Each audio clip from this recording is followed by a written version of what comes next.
Les mystères de Zygo City. Notre histoire se passe dans les années 50, dans une petite ville appelée Zygo City. Depuis quelques années, la ville est victime de nombreux massacres inexpliqués.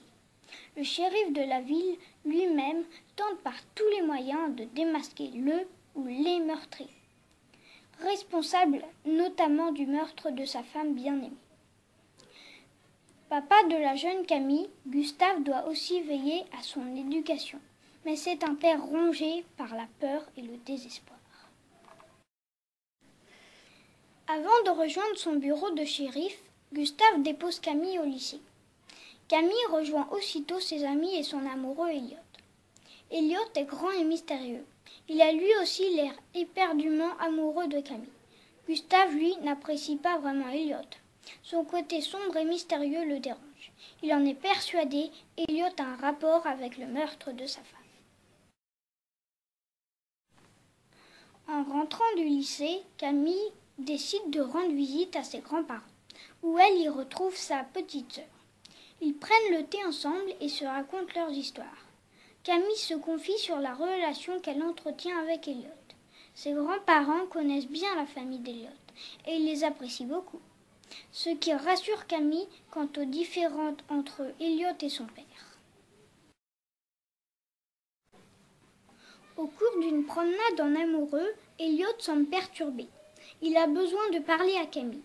Il lui explique qu'il la pense en danger, que son père n'est pas totalement dans le faux concernant la mort de sa mère. En effet, il lui avoue le plus grand de ses secrets. Lui et sa famille sont ce qu'on appelle des vampires. Camille fut d'abord inquiète, mais Elliot la rassura. Les vampires ne sont pas ce qu'on en dit, du moins pas tous. Adolphe, le cousin d'Elliot, est un vampire assoiffé de sang et il veut nuire à la famille du shérif. Camille est abasourdie. Son père ne pourra jamais accepter ça, elle le sait.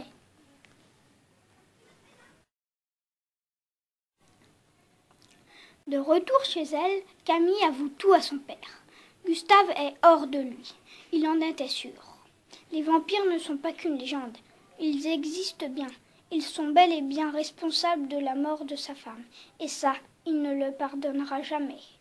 Camille tente en vain de le raisonner, mais son père est furieux. Il tient Elliot pour responsable et Camille ne le supporte pas. Elle s'enfuit.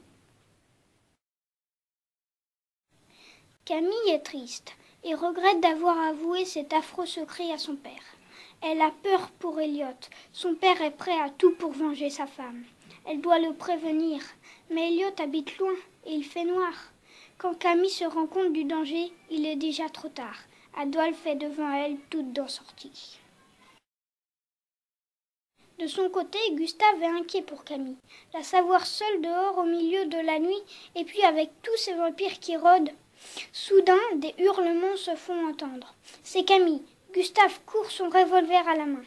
C'est trop tard. Camille est là, allongée sur le sol. Son cœur bat, mais il est très faible.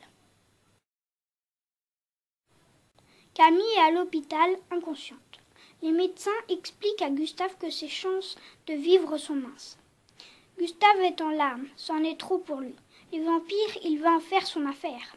Elliot, qui a appris la nouvelle, arrive à l'hôpital. Gustave lui barre la route. Hors de question qu'il approche sa fille.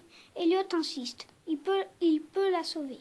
Il est d'ailleurs sa seule chance. Il promet de ne plus l'approcher ensuite. Gustave n'a pas vraiment le choix et le laisse passer.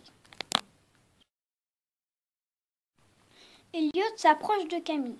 Il pose une main sur sa tête, l'autre sur son cœur. La magie opère. Il lui transmet son énergie et son cœur se remet à battre normalement. Puis il s'enfuit, comme promis à Gustave. Camille se réveille, son père est à ses côtés. Mais les premiers mots de Camille sont pour Elliot. Elle souhaite le revoir. Son père est un peu chamboulé. C'est un vampire qui a sauvé sa fille. Difficile de l'admettre. Le désir de vengeance de Gustave est toujours aussi important. Mais cette fois, il s'en prendra à la bonne personne, Adolphe. Son nom résonne comme une évidence maintenant. Il part à sa rencontre. La vengeance aveugle Gustave. Comment vaincre un vampire de plus de 200 ans? C'est irréalisable. Et effectivement, le défi semble compliqué. Adolphe est bien trop fort. Mais tout à coup, Adolphe est à terre. Que s'est-il passé? Elliot et sa famille sont là. Ils veulent prouver à Gustave qu'être vampire n'est pas une malédiction et qu'ils sont des personnes de confiance. Ensemble, ils combattent Adolphe qui succombe. Gustave doit l'avouer, si Elliot n'avait pas été là, non seulement sa fille ne serait plus de ce monde, mais lui non plus. Il est temps de tirer un trait sur le passé. Gustave autorise Elliot à fréquenter à nouveau sa fille. Quelques mois plus tard, tout est prêt. C'est le grand jour. Mais quel grand jour, me direz-vous? Eh bien, voyez par vous-même.